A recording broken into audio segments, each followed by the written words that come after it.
Friends, welcome to Kavitha சமையலறை. இன்றைக்கி நம்ம பார்க்க போகிற ஸ்பெஷல் ரெசிபி நல்ல ஒரு சுவையான புதினா சட்னி. புதினா சட்னி நம்ம விதவிதமாக செய்யலாம். இன்றைக்கி நம்ம பார்க்க போகிற ரெசிபி ரொம்ப ஒரு ஸ்பெஷலானது. நல்ல ஃப்ரெஷ்ஷான புதினா இலைகளோட தக்காளி, பச்சை மிளகாய், பூண்டு எல்லாம் சேர்த்து நல்ல ஸ்பைசஸ் எல்லாம் சேர்த்து அட்டகாசமான ஒரு புதினா சட்னி செய்ய போகிறோங்க.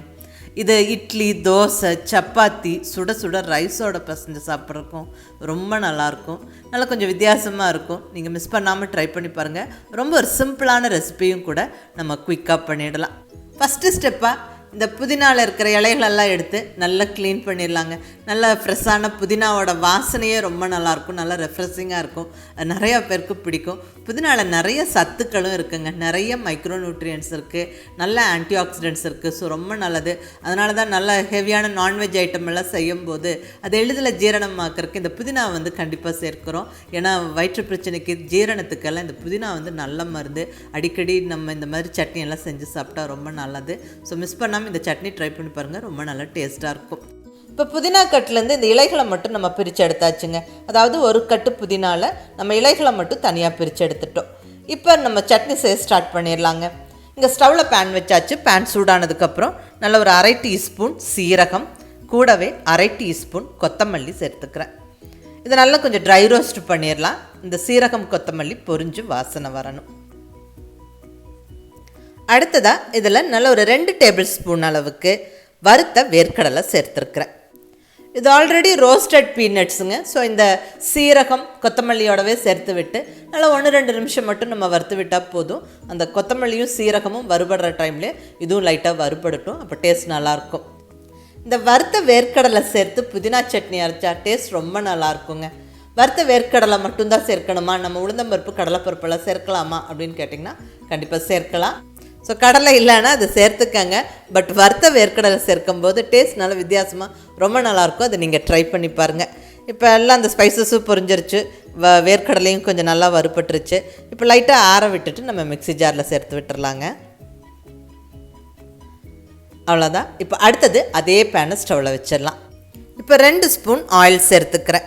இதில் ஒரு 5 பச்சை மிளகாவை சின்ன சின்ன பீசஸாக கட் பண்ணி போட்டு நல்லா வறுத்தரலாங்க. இந்த பச்சை மிளகா நல்லா ஃப்ரை ஆகணும். பட்டு பச்சை மிளகா ஃப்ரை ஆகும்போது கொஞ்சம் வெடிக்கும். அதனால் டக்குன்னு ஒரு மூடி வச்சிடலாம்.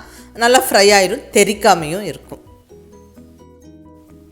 1 நிமிஷம் நல்லா ஃப்ரை ஆக விட்டுட்டு இப்போ ஸ்டவ் ஆஃப் பண்ணிடலாங்க. ஆஃப் பண்ணினதுக்கப்புறம் திறங்க. பாருங்கள், பச்சை மிளகா நல்லா ஃப்ரை ஆகிடுச்சு. இந்த அளவுக்கு ஃப்ரை ஆகிருக்கணும். இப்போ இது 1 நிமிஷம் ஆற விட்டுட்டு நம்ம மிக்ஸி ஜாரில் சேர்த்துடலாம். அதுக்கு முன்னாடி நம்ம நல்ல சீரகம், கொத்தமல்லி, வேர்க்கடலை எல்லாம் வறுத்து மிக்ஸி ஜாரில் போட்டிருந்தோம். அதை நல்லா இப்படி லைட்டாக பருப்பருன்னு பொடிச்சிட்டு இப்போ வறுத்த பச்சை மிளகாவை சேர்த்துடலாம். எண்ணெய் வடிச்சிட்டு சேர்த்துக்கங்க.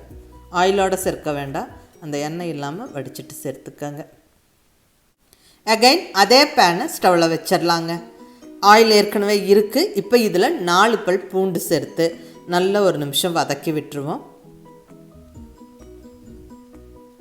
இது கூடவே நல்ல ஒரு 2 பெரிய தக்காளியை கட் பண்ணி சேர்த்துடலாங்க. கூடவே ஒரு சின்ன சைஸ் புளி, ஒரு சின்ன நெல்லிக்காய் சைஸ் புளியை கொட்டை நாரெல்லாம் எடுத்துகிட்டு சேர்த்து விட்டு நல்லா வதக்கிடலாம். இந்த தக்காளி, பூண்டெல்லாம் நல்லா வதங்கி சாஃப்ட் ஆகணும். அது வரைக்கும் நல்லா வதக்கிடலாம்.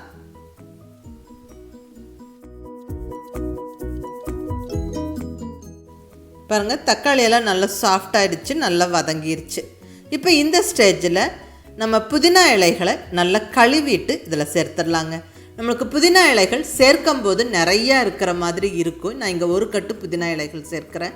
பட் வதக்கி முடித்ததுக்கப்புறம் பார்த்தா அது ரொம்ப கம்மியாயிரும், நல்லா சுருங்கி வதங்கிடும். ஸோ நல்லா வதக்கிடலாம். ஒரு 1-2 நிமிஷத்துலேயே இந்த புதினா கீரைகள் நல்லா வதங்கிடும்.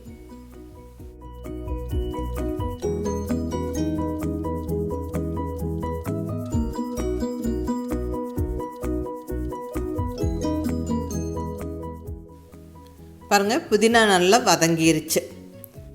அவ்வளோதாங்க, சட்னிக்கு தேவையான பொருட்கள் எல்லாமே வதக்கியாச்சு.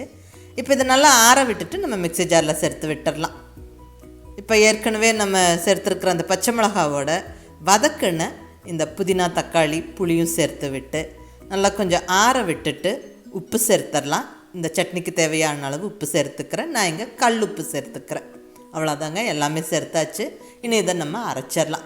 ரொம்ப ஃபைன் பேஸ்ட்டாக அரைக்க வேண்டாம், இந்த மாதிரி கொஞ்சம் பருப்பருன்னு அரைச்சிக்கோங்க. ரொம்ப நல்லாயிருக்கும், சாப்பிட்றதுக்கு நல்லா இன்ட்ரெஸ்டிங்காக இருக்கும். அதுவும் பர்டிகுலர்லி சுட சுட சாதத்தில் இந்த புதினா சட்னி சேர்த்து கொஞ்சமாக நெய்யை விட்டு பிசைஞ்சு சாப்பிட்டு பாருங்கள், அட்டகாசமாக இருக்கும். அப்புறம் மிஸ் பண்ணாமல் இந்த சட்னி மேலே நல்ல ஒரு தாளிப்பும் சேர்த்துருங்க. இங்கே ஒரு தாளிப்பு கரண்டியில் 1 டேபிள் ஸ்பூன் அளவுக்கு ஆயில் சேர்த்துக்கிறேன்.